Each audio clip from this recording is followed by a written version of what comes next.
नमस्कार। मैं जगदीश सिंह शिकारा आज फिर आपके सामने कक्षा 8वीं के लिए विषय एस एक नई वीडियो लेकर फिर हाजिर हुआ हूँ। आज भी हमारा जो चैप्टर है वो खनिज और शक्ति संसाधन। पिछली वीडियो में हमने कुछ क्वेश्चन किए थे, आज फिर नए क्वेश्चन है आपके सामने।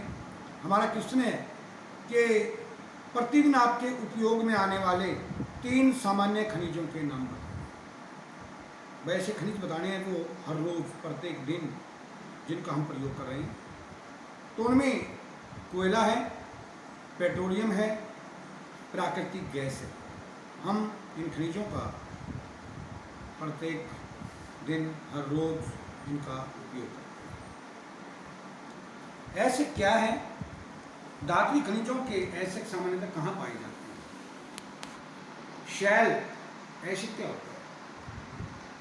जो शैलों से खनिज निकाले जाते हैं उन्हें ऐसे कहते हैं, और ये पृथ्वी की सतह में या शैलों के बीच में पाए जाते हैं। प्राकृतिक गैस संसाधनों के संपन्न 2 प्रदेशों के नाम बताइए। जो प्राकृतिक गैस है धरातल के अंदर है, वो भारत में किन किन क्षेत्रों में, किन किन प्रदेशों में पाई जाती है? प्राकृतिक गैस राजस्थान अर्थात जैसलमेर व कृष्णा गोदावरी डेल्टाओं में पाई जाती है। प्राकृतिक गैस जो है राजस्थान के जैसलमेर में, और जो कृष्णा और गोदावरी जो नदियाँ हैं उनके जो डेल्टा हैं जहाँ पर वो समुद्र में जाके मिलती हैं, उन क्षेत्रों के अंदर ये प्राकृतिक गैस पाई जाती है। निम्नलिखित में से आप ऊर्जा के किन स्रोतों का सुझाव देंगे? ग्रामीण क्षेत्रों में, तटीय क्षेत्रों में। तटीय क्षेत्र कौन से? जो सागर, महासागर के तटों पर जो नगर बसे। ग्रामीण क्षेत्रों में तो हम बायोगैस क्या होती है? जो हमारे प्राकृतिक जैविक पदार्थ होते हैं उनसे जो प्राप्त ऊर्जा होती है उसको कहते हैं बायोगैस। जैसे हमारी सब्जियां हैं या पशुओं का गोबर है, उसको विधि के द्वारा उससे गैस दी जाती है। तटीय क्षेत्रों में जो समुद्री सागरों के किनारे पर हैं, वहाँ पर ज्वारीय ऊर्जा, जो ज्वार भाटा उत्पन्न होता है उससे जो ऊर्जा प्राप्त होती है। और शुष्क प्रदेशों में जैसे राजस्थान का प्रदेश है, वहाँ पर सौर ऊर्जा मतलब सोलर जो ऊर्जा है उससे, सूर्य से ऊर्जा, और खासकर सोलर ऊर्जा जो है आज के युग में जो उष्णकटिबंधीय प्रदेश हैं वहाँ काफ़ी ये लाभदायक साबित होती है। 5 तरीके दीजिए जिनसे आप अपने घर की ऊर्जा बचा सकते हैं। 5 तरीके कौन कौन से हैं? तो हम भोजन बनाते हैं तो हमें वो ऊर्जा को बचाने के लिए प्रेशर कुकर का इस्तेमाल कर देना चाहिए।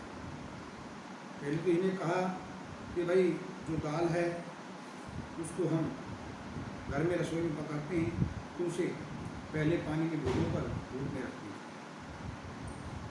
दूसरा, उसे सौर कुकर का प्रयोग करते हैं। तीसरा, ग्रामीण क्षेत्रों में बायोगैस प्लांट लगाकर भी हम वेस्टेज जो जा रहा है, हमारे पशुओं का जो मल है, हमारी जो सब्जियां हैं और दूसरी जो हरी फसलें हैं जो वेस्टेज में जाती हैं, हम उनका उन प्लांटों में प्रयोग करके इस बायोगैस का फायदा उठा सकते हैं। यदि एक स्थान पर जाना हो तो एक कार कूलिंग करनी चाहिए। और तीसरा, सौर हीटर का प्रयोग भी हम कर सकते हैं, उसके द्वारा भी हम ऊर्जा बचा सकते हैं। हमने अब कुछ सही उत्तर चयनित करने हैं। निम्नलिखित में से कौन सी एक खनिजों की विशेषता नहीं है? वे प्राकृतिक प्रक्रियाओं द्वारा निर्मित होते हैं। तो हमने इसमें दे रखी है इनकी विशेषता क्या देनी है। तो हमारा सबसे पहले ये है कि ये जो हैं कर्नाटक आदि क्षेत्र में ये पाए जाते हैं। इसी तरह हमारा एक प्रश्न और है, उनका एक निश्चित रासायनिक संगठन होता है। ये खनिज होते हैं, वे असमापक होते हैं, अर्थात इनको हम अगर ये माने जो खनिज हैं वो सीमा में होते हैं और एक दिन वो अगर यूं ही अंधाधुंध प्रयोग होता रहा तो वो समाप्त हो जाए। इनका वितरण असमान होता है। खनिज हैं, इनका वितरण सही बात है। ये किन क्षेत्रों में ज़्यादा होते हैं, किन में कम होते हैं, तो उनका वितरण भी असमान होता है। वे सभी एक प्राकृतिक क्रियाओं में एक होते हैं। उनका रासायनिक संगठन एक होता है और वे उनका वितरण भी असमान होता है। इसी तरह है, निम्नलिखित में से कौन सा अभ्रक का उत्पादन नहीं है? अभ्रक जो है कर्नाटक में, राजस्थान में, आंध्र प्रदेश में पाया जाता है। कर्नाटक में इसका उत्पादन नहीं। तांबे का अग्रणी उत्पादक देश कौन सा है?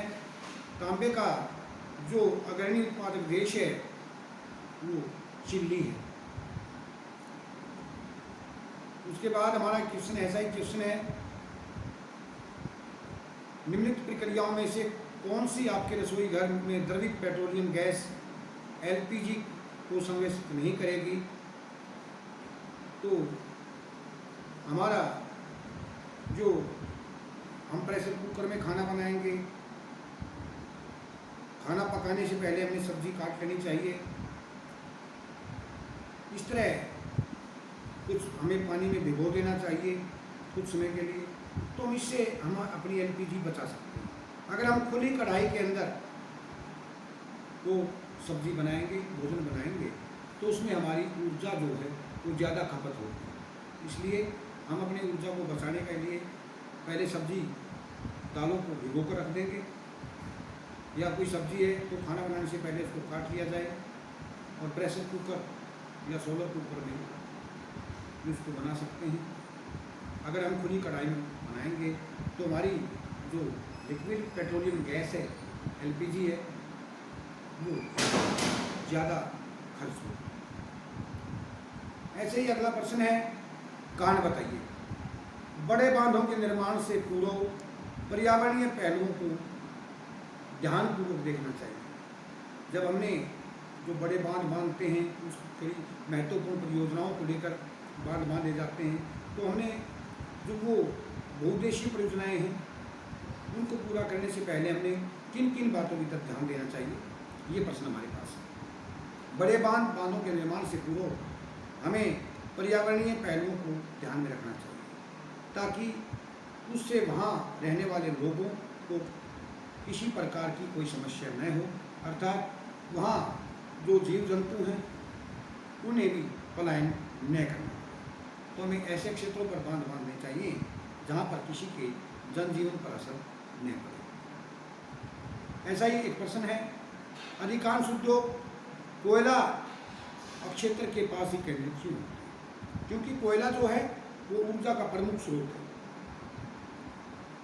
ताकि यातायात पर होने वाले व्यय को कम किया जा सके। इसलिए अधिकतर उद्योग धंधे जो हैं वो कोयला क्षेत्रों के आसपास ही, जहाँ से कोयला निकाला जाता है उसके आसपास ही लगाए जाते हैं।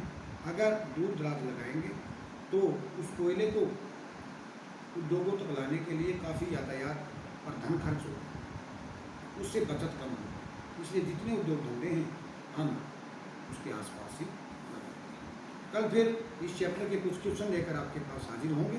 तब तक के लिए आपसे विदा चाहते हैं। नमस्कार।